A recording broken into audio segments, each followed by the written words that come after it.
A tragedy in the depths. At the Grand Marine Park on the shores of the Pacific, the noise of the crowd began as soon as the first light of dawn appeared. Tourists clutched their tickets, waiting impatiently for the park's most famous attraction, the orca show. For years, this place had been a shrine of dreams and marvel, where people from every corner of the world came to witness colossal creatures leap from the water, their black and white skin glistening under the sun. It was a place of fantasy, a world where the wild was tamed, and where the boundaries between human and animal seemed to dissolve into a harmonious spectacle. Before the show began, a light mist rose above the pool, adding a strange tension to the atmosphere. With every breath, the sharp scent of the sea lingered, a salty taste clinging to lips, and an unspoken anticipation hung in the air. Among all the performers, one stood as the giant, the master of them all. It was the great orca. The trainers had given him the name Cororn, but most spectators called him King of the Waves. He was a magnificent, powerful animal, a testament to the raw force of nature confined for human entertainment. His dorsal fin, an enormous triangle of black, cut through the water with the grace and authority of a monarch. His presence was a paradox, a symbol of wild, untamed power, yet here he was, performing tricks for a cheering crowd. That day, stepping into the poolside arena was a young trainer, Jessica. From childhood, she had loved marine creatures and had followed her dreams to work here. She had a passion that was as deep as the ocean itself, a belief that she could connect with these magnificent beings on a profound level. With graceful movements and a radiant smile, she mesmerized the audience, her figure a bright and hopeful contrast to the dark, powerful form of the orca. Every day she had practiced, building trust with the orca, learning to guide it, believing it would respond with loyalty and affection. She believed that with enough patience and love, she could bridge the gap between their two worlds. Yet, the inner world of such a beast could never be fully known. Within its heart, hidden forces slept, and its instincts remained untouched by human will. The centuries of wildness, the primal commands encoded in its DNA, lay dormant but not destroyed. The show began as always. The orca rose to the surface, slapped the water with its mighty tail, and sent a cascade of spray toward the audience. Children squealed with delight, their tiny hands clapping, while parents cheered, their faces alight with fascination. Jessica danced in the water alongside the beast, her figure seeming to float effortlessly above the surface. Droplets of water shimmered in the sun like scattered gems, surrounding her in a halo of light. Everything looked like harmony itself, a perfect bond between human and animal, a testament to what humanity believed it could achieve when it sought to control nature. The performance was a symphony of coordinated movements, a splash here, a jump there, a seamless partnership that seemed almost magical. But midway through, something shifted. The orca's eyes darkened, a flash of something ancient and wild passing across their glassy surface. Its rhythm of breathing grew heavy and labored, a sound that, to an attentive ear, was no longer a performance but a sign of deep distress. It vanished beneath the waves and then surged upward with astonishing force, its black and white body an explosive missile of muscle and rage. To the crowd, it was another thrilling trick, a moment of heightened suspense, but Jessica felt a shiver of deep unease. She had worked with him long enough to know this was not a part of the routine.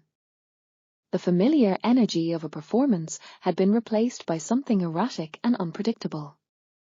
Suddenly, the orca lunged from behind, its immense head a dark shadow, flinging her high into the air. She spun helplessly, a human doll in the grip of an unstoppable force, before crashing into the pool with a violent splash. The audience, still caught in the spell of the show, laughed and applauded, believing it to be a daring and dramatic part of the performance. They were watching a tragedy unfold, yet they saw only entertainment. Jessica surfaced, gasping for air, her ears filled with the deafening roar of water and her heart pounding wildly against her ribs. Fear, cold and sharp, seized her. Beneath her, the orca returned, and in a flash its powerful jaws closed around her. That instant shattered the illusion of control. Years of training, of building trust, and of believing in discipline became nothing against the primal force of a predator. Jessica's arms flailed desperately in the water, searching for escape, for a way out of this nightmare, but the beast dragged her deeper, its grip relentless. At first, the spectators still believed it was a daring act, their faces lit with excitement, their cameras pointed at the unfolding drama. But then the surface of the water rippled with red. The waves bore crimson stains upward, and a sudden, piercing scream tore through the arena, a sound of absolute horror that silenced the laughter and the applause. The joyful noise fell away, replaced by a chorus of terrified shouts, the wailing of children, and the collective gasp of parents realizing the nightmare unfolding before their very eyes. They had come for a show, and they were witnessing a slaughter. Trainers rushed toward the pool, their shouts echoing in the suddenly silent arena. Sirens blared through the park, a wail of urgency and terror. They waved poles and tried desperately to distract the enraged orca, but its fury was unstoppable. Years in captivity, trapped behind steel and glass, had kindled something dark in the creature. In that moment, it unleashed every ounce of frustration, every buried instinct, every primal command written in its bloodline. The years of confinement, the endless repetition of tricks, the violation of its natural freedom, all of it burst forth in a single, devastating act of defiance. Jessica's body weakened as her lungs fought for air. Her chest burned with the need to breathe, her arms grew heavy, her blood clouded the water, a stark and horrifying contrast to the blue of the pool. Beneath the surface, her life flickered like a candle in the wind, its flame growing smaller and smaller. She broke through the water once more, a final, desperate act, her face pale and her eyes staring skyward. In her gaze was a strange and complex blend of fear, sorrow, and disbelief, for she had trusted the orca, called it friend, given her heart to it. But nature had its lore. Instinct, the deep, unchangeable code of a wild animal, cannot be erased. The weight of captivity and the limits of human control met their breaking point in that pool. The orca dragged her down again, and this time she never returned. The surface fell still, broken only by the rolling swell of waves and the eerie silence that had replaced the roar of the crowd. Minutes later, the orca rose once more. As it exhaled, crimson water spurted into the air, a final and macabre flourish. Horror gripped the crowd. Faces turned pale, some fainted, their bodies collapsing under the weight of the shock. Children clung to their parents, who themselves stood frozen in terror, their minds unable to process the violence they had just witnessed. The arena, once a place of joy and laughter, was now drenched in silence and fear, a monument to a shattered dream. That day, the marine park witnessed its darkest tragedy. Jessica's life ended in pursuit of her dream, a dream she had cherished since childhood. She had loved the sea, longed to live in harmony with its creatures, and believed she could. But captivity had twisted the bond, corrupted the potential for harmony. The very power she adored and sought to understand had claimed her. The park faced global outrage. Voices rose against the imprisonment of wild creatures, echoing across the world. You can cage a body, but never a soul, people wrote in angered articles and headlines. You can confine an animal, but its instincts will never be shackled.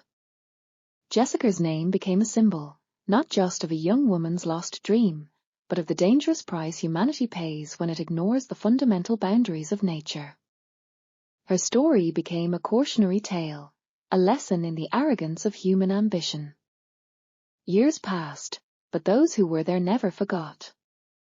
In their minds echoed the crash of water, the blaring sirens, the terrified screams. Some remembered the sight of the great orca rising, water running red from its jaws, a vision of pure, unadulterated horror. Others remembered the silence that followed, the heavy air of grief that settled over the park like a shroud. For each of them, that day remained etched forever, a reminder of the thin line between awe and terror, trust and destruction, love and death. It was a day that proved that even the most beautiful and seemingly harmonious relationship between human and animal can be shattered by the undeniable power of nature. In the end, Jessica's story was more than a tragedy.